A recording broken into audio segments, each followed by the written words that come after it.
sa buong araw sa eskwela. Maraming projects at activities. Pero okay lang yan dahil marami naman tayong natutunan. Gutom lang yan! May recipe ako na for sure na makakatulong ng iyong pagod at masustansya pa! Tama! Gumawa na lang tayo ng pagkain pasok sa pinggang Pinoy na turo ng ating guro. Kasama ang Maggie Kusina Diskarte at Wellness Program ng school. Mabuti pa nga! Pero kailangan tayo ng gulay para sa recipe na to. Tara na! Hanap lang tayo ng gulay at sanggap na angkop sa recipe na ating lulutuin ngayon. Ha? Bakit kailangan natin ng gulay? Ano bang lulutuin natin ngayon? Tama nga! Kailangan talaga natin ng gulay dahil ang recipe na ating lulutuin ngayon ay ang fried bangus at vegetable kare-kare. At sa tulong ng Maggie! 1, 2, 3, magic! Oh, magic gulay with Maggie! Gulayan sa Paaralan, isang program ng wellness. Samahan niyo ako na kumuha ng mga gulay para sa ating recipe ngayon. Ang sitaw ay nagbibigay ng carbohydrates para sa enerhiya at nagpapababa ng fats na makakatulong sa ating puso. Ang pechay ay sagana sa iron, calcium at fiber.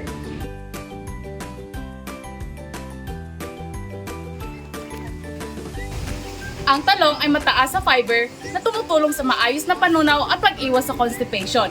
Mababa ito sa calories, kaya't mainam para sa mga gustong magbawas o mag-maintain ng timbang. Tapos na tayong kumuha ng gulay. Tara na at magluto na tayo ng masustansyang vegetable kare-kare.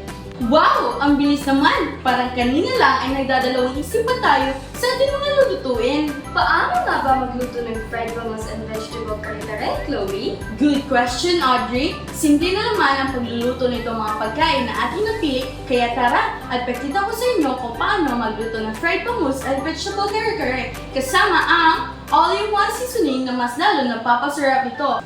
Ang unahin natin lulutuin ngayon ay ang fried bangus. Simple lang naman ang pagluluto nito. Una ay dapat linisin at hugasan muna ang itin nitong maigi bago lagyan ng mga pampalasa. Sunod naman ay wala na tayong iba pang lalagay ng pampalasa bukod sa 1, 2, 3, magic! Na nagbibigay ng another level na sarap sa deep fried bangus. Alam niyo ba na ang bangus ay isang national fish ng ating bansa? Kung sa English naman ay tinatawag itong milkfish. Wow! No wonder ito ang paborito ng lahat. Pero pagkatapos niyan, bago natin ito lutuin, ay set aside muna natin ito at i-ready ang ating paglulutuan. Painitin muna natin ang kawali bago maglagay ng mantika.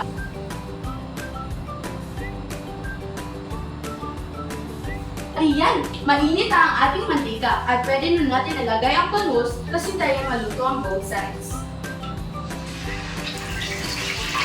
At dahil luto na ang ating fried bangus, ay set aside muna natin ito at sunod naman natin lulutuin ay ang vegetable kare-kare.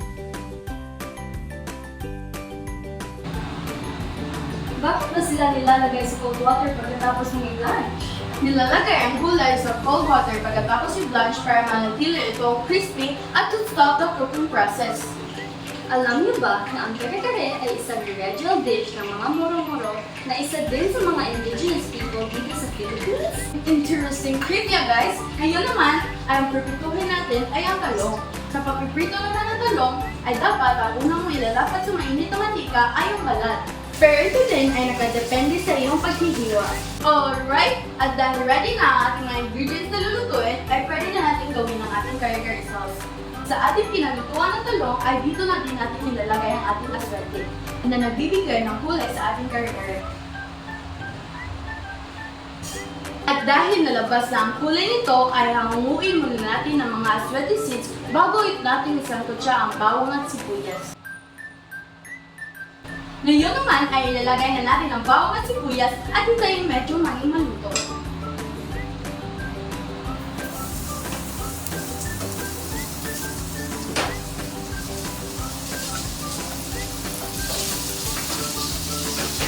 Ang bango naman yan! Ngayon naman ay lalagay na natin yung gogoong at haluin lamang na maigit. Hindi ba dapat ay sa huli nilalagay yung bago mo? Magandang tanong yan, Audrey. Sa paraan kasi ito ay mas na-adjust natin ang lasa at nakokontrol din natin ang saltiness nito. At isa din sa rason ay wala na tayo ibang pampalasang ilalagay bukod sa 1, 2, 3, magic! Pagkatapos naman ay sunod ang peanut butter at haluin naman din yung maigit. Sunod naman ay maglagay tayo ng beef cubes.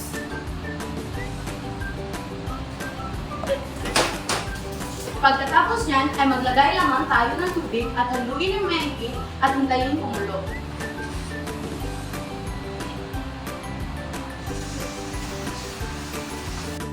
At dahil kumukulo na ang ating character sauce ay maglagay na tayo Maggi sarap.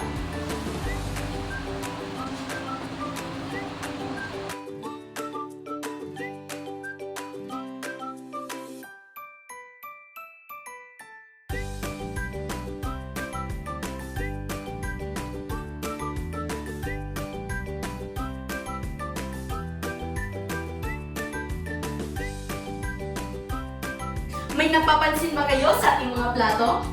Nakikita niyo din ba ang nakikita ko? Parang alam ko na din yan. Pasok ito sa Pinggang Pinoy na ating ginagawa ngayon. Meron tong Go Foods na nagbibigay sa atin ng enerhiya. Grow foods na tumutulong ma-build ang ating muscles. At syempre, Glow Foods na tumutulong para maiwasan ang mga sakit. At huwag din natin kalimutan ang panghimagas na banana Q at mangga! 7 healthy habits. Sama-sama sa wellness.